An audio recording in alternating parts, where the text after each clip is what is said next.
Hello everybody out there. Welcome to my YouTube page. This is Mob Music, and I like for everybody to be respectful to each other on this page,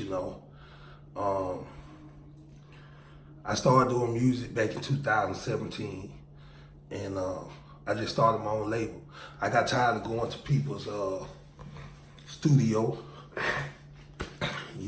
It's a lot of politics and that, So I got my own studio, started my own record label, Mob Music. And most definitely go on all streaming platforms. I'm talking about Spotify, Apple Music. I don't know if they still got Google Play. I'm even on my mixtapes. Go stream my music. Check out Dopeboy, Pull Up With a Bag, Drug Raid, O's. I got O's in my trap house closet. Yeah, go check us out, man. And when you're on Spotify, just look up MOBBBOSS,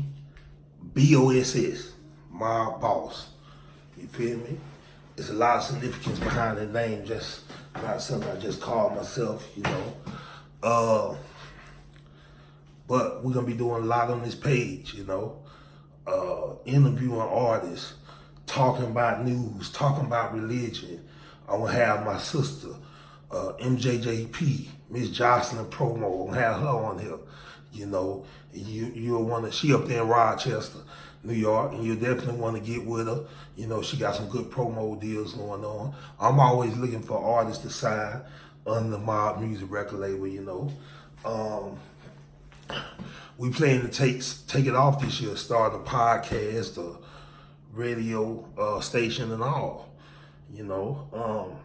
But the page is about more than music. The page is informative. It's entertaining. It's stories, like I say, interviews, it's everything, man. But right now I want to talk about my new series I'm starting, Dopeboy Pull Up Stories. And these are stories that came from my life. And I didn't grow up the best, didn't really grow up starving, but I grew up in a lot of violence and things like that. Whole family full of drug dealers and stuff, so it was a lot of stuff I seen, in my environment. Grew up in foster homes, grew up homeless, grew up doing a lot of dirty things in my life to survive and to build my reputation in the streets. I'm from Pensacola, Florida, home of Roy Jones. And with this Dopeboy Pull-Up Stories, I want to tell about things I've seen in the street personally, about people I know, some legends, man, you know what I'm saying? Some real ones in the game. So, and I also want to tell about the good things they did to change their life. Some of them actually did change their life and become a productive citizen in society. One thing about it, man, everything you do in this world, it comes back on you. The good come back to good and the bad come back to bad. I'm a firm believer in God. And I also believe that Satan is out there and he rules this world. And people are sinful and they fall into Satan's trap and they do a lot of things, man, to hurt other people. So make sure you're not one of those people who's falling into Satan's trap. We all gonna sin. Some people don't even believe in God. But just do good, man. Do everybody good. We're a worldwide family, man. We're all brothers and sisters. No matter your color or culture. We're all brothers and sisters. We're even gonna talk about religion sometime on this page. This is a page for us. You see what it is? It's Mob Music, man, And it's plenty much love to all my brothers and sisters on the G, man. On the G, man, for real. Like I said, I started doing music in 2017, and I just wanted to make one song, like one mixtape for people in my city.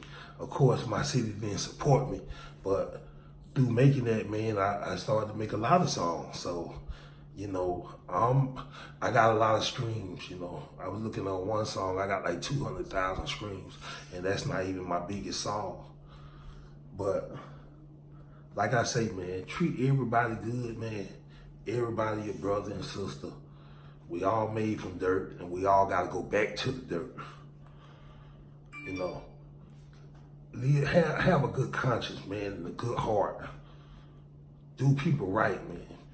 You know, it's a lot of dirty, foul people out here, man, and I don't even want them around me.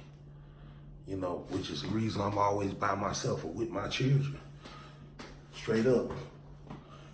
But, you know, I want to see everybody prosper in their life, man. I don't have no hate, you know, and not in my heart. So, like I say, we're going to discuss music, news, religion, all kind of entertainment. If you got a discussion to talk about, send it to my email. That's the number 1, T is in Tom, A is in Apple, N is in Nike, Y is in yard, A is in Apple, R is in red, D is in dog @gmail.com. So that's 1, TANYARD @gmail.com. And write me, man, you know, just write to see how I'm doing. Write if you got a topic to talk about. You know, write me to let me know that you doing okay. Because like I said, it's all love, man. It's all family, man. Yeah, and I'm the mob boss. I'm from Pensacola, Florida. I'm 38 years old this year, you know. Seen a lot, did a lot, been through a lot, man, you know. Cried a lot of tears, laughed in the face of danger a lot, you know. Accomplished a lot. Yeah. So this story I want to get into is the story of Cocaine Gotti, aka Trouble, Dopeboy and the Jackboy. Yeah, let's get to it. So Cocaine Gotti, man, was born in New York City, Yonkers, New York, that is. And he was treacherous. Though he was good when he was younger, he was always a person who kept trouble around him. Trouble always found him, and sometimes he even looked for it. Cocaine Gotti was fearless, man. I know, because he's my first cousin. A lot of the things I seen him do, I admired. But Cocaine Gotti, you know, when he was 12 years old, people in my family who don't lie, and from a family full of gangsters, that's nothing to glorify. But they told me how Cocaine Gotti kidnapped a girl at 12 years old, took her hostage for no reason. Now, Cocaine Gotti wasn't a sexual predator or nothing, I know, because he was my cousin. But he was just a person that loved trouble and playing with guns. So, Cocaine Gotti ran the streets of New York all his life. When Cocaine Gotti got 16, he was running dope for some big time drug dealer, and the police caught him with dope strapped up both legs, taped up both legs, bricks. Cocaine Gotti was plugged in since a young age. Now, Cocaine Gotti was also a robber, a jackboy, a stick-up kid, whatever you would call it. Also, Cocaine Gotti was a hired killer. You could pay Cocaine Gotti to kill somebody for you. Now, like I tell you, Cocaine Gotti was my first cousin. He was my big cousin. So everything I'm talking about is facts. I know it for sure. Cocaine Gotti was never a fighter. He was a slim dude. But Cocaine Gotti was a cold-blooded killer. And you didn't even have to make him like that. Sometimes he'd just kill you for nothing. But anyway, Cocaine Gotti was getting so much stuff in New York. He came down here with my mama, his auntie.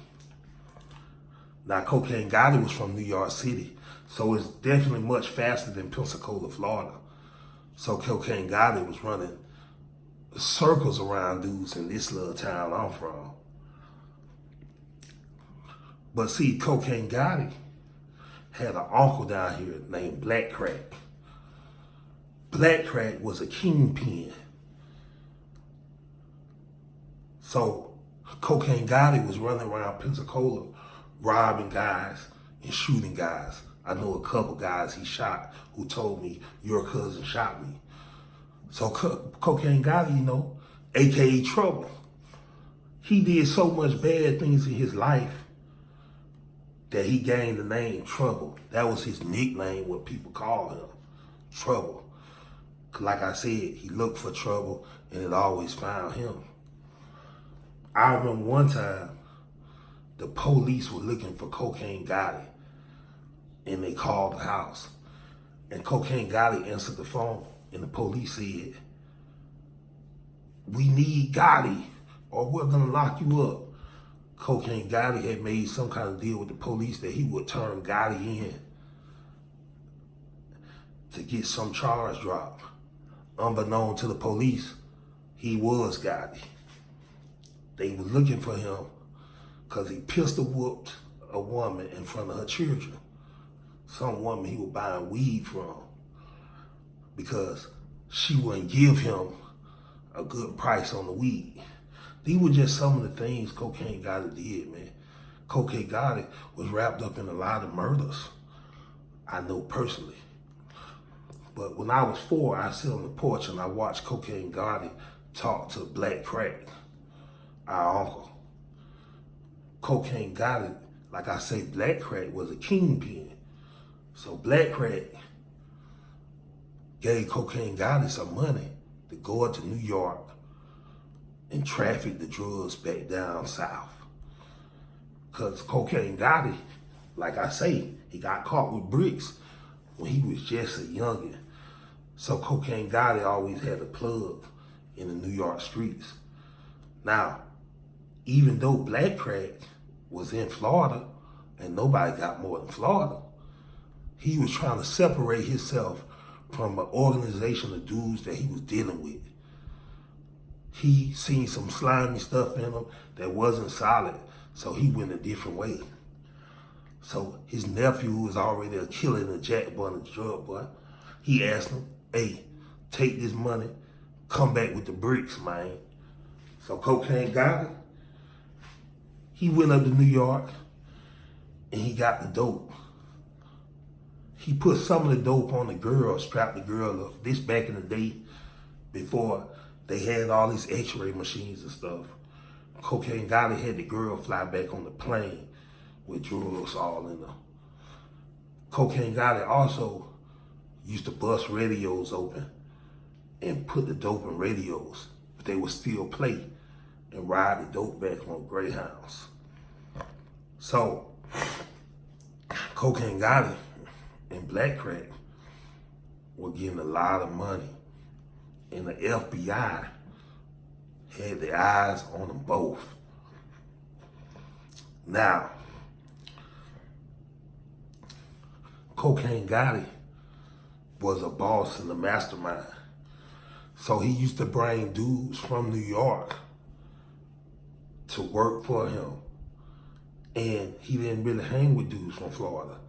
So he brought his New York dudes as muscles as well, and as just Dboys. One of the guys, I'm gonna call him Black. I don't wanna say his name. Black got locked up in Pensacola. Cocaine Gotti left him in jail, didn't send him no bond money, didn't help him with a lawyer, just left him in jail. And Cocaine Gotti went back to New York. Later, when the dude gets out, he went back to New York. Black went back to New York. Now, him and Black, they were still friends, even after Cocaine Gotti dogged Black out. But one night they went to rob, but they went to the strip club and they were geeked up on powder. So they was touching the girls inside the strip club, which was a no-no. So the women complained and told the owner to kick Cocaine Gotti and Black out the strip club. So when they kicked Cocaine Gotti and Black out the strip club, they had beef with the owner, who was a longtime friend and family member of Cocaine Black and Gotti's. See, Cocaine Gotti and Black, were also cousins on the other side, not on the side. Cocaine Gotti's kin to me by my mom's.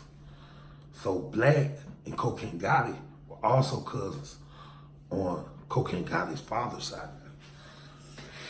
So when they went back, it was supposed to be just to rob the owner of the strip club. But Black had different motives. He wanted to kill the guy. Whole time, he had hate in his heart because of what Cocaine Gotti did in Florida when he left him in jail and never sent him $1, which he deserved to be mad. Yeah, because you never do that in the street. That ain't real, man. Always take care of your people. Always have your people back, especially when you get money, man. Because that turns a lot of people against you, you feel me? So, when they go back, Black, he shoots the strip club on a pow. So Cocaine Gotti snaps. Man, we just came to rob him, bro. We want to kill him. Black like, man, fuck this nigga. Man, we gonna kill this nigga, yo. You know, real New York niggas. So Cocaine Gotti stopped the strip club owner from being killed. Now, he didn't press charges, but this caused beef between Cocaine Gotti and Black. Now, the kind of guy that Cocaine Gotti was, he was the kind of guy that you would hang with for a month and call your brother and tell him you love him. And then one day you would come to get in his car and he would put a pistol in your mouth because he had no loyalties to nobody but family, man. That boy, I think he would have killed me a couple times if he were my cousin, straight up. But that boy was ruthless and treacherous, man, and I learned a lot from him. And he would hunt you down and stalk you. He's a cold-blooded killer, man, straight up. He was my first cousin. But one day, Cocaine Gotti was in New York, and the feds came and picked up Black Crack. Now, the feds wanted Black Crack to tell on Cocaine Gotti. But see, Black Crack is a realer, man, and he lived by certain principles and morals. And that was his sister's son.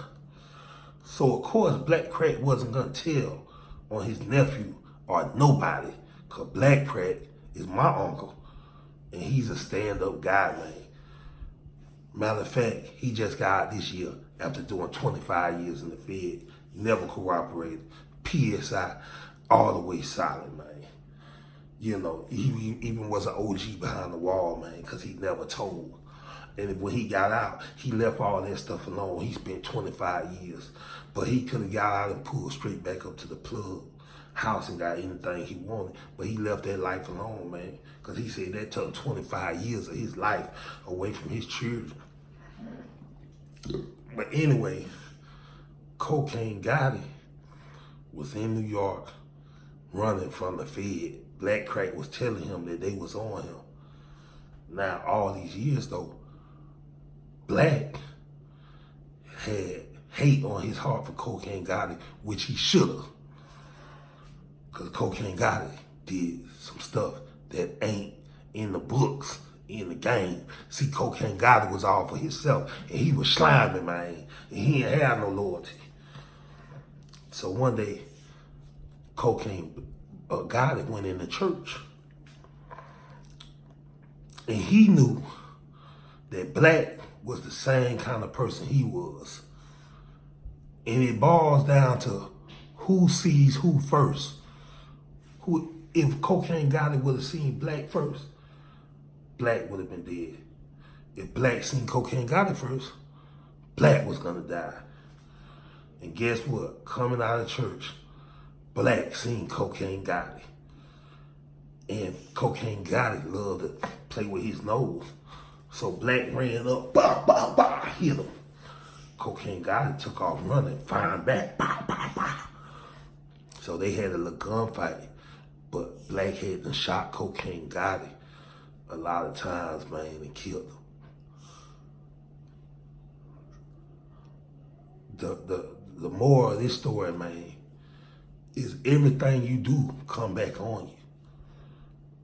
So don't think that it don't. The other moral of this story, man, make sure you do people right. This is just the first story, man. Cocaine Gotti, aka Trouble. See, trouble, it'll find you, man. It's hard to get out of. And when you live in that life, man, you're already doing wrong, so make sure you do some people right. But I ain't promoting none of that, and I ain't glorifying none of that. Because Cocaine Gotti left his daughter here. He died and wasn't able to raise his daughter. But Cocaine Gotti had a hard upbringing, so I couldn't judge him. But the streets are nothing to play with, man. So stay out of them. Do good, man. Praise God with your life. And don't end up dead like Cocaine Gotti. Everything you do come back on you. Cocaine Gotti, man. Dopeboy Pull-Up Stories, Part 1. I'm the mob boss. Start checking my channel every week, because I'm finna start this series, Dopeboy Pull-Up Stories. Much love, man. I'm out. Mob music.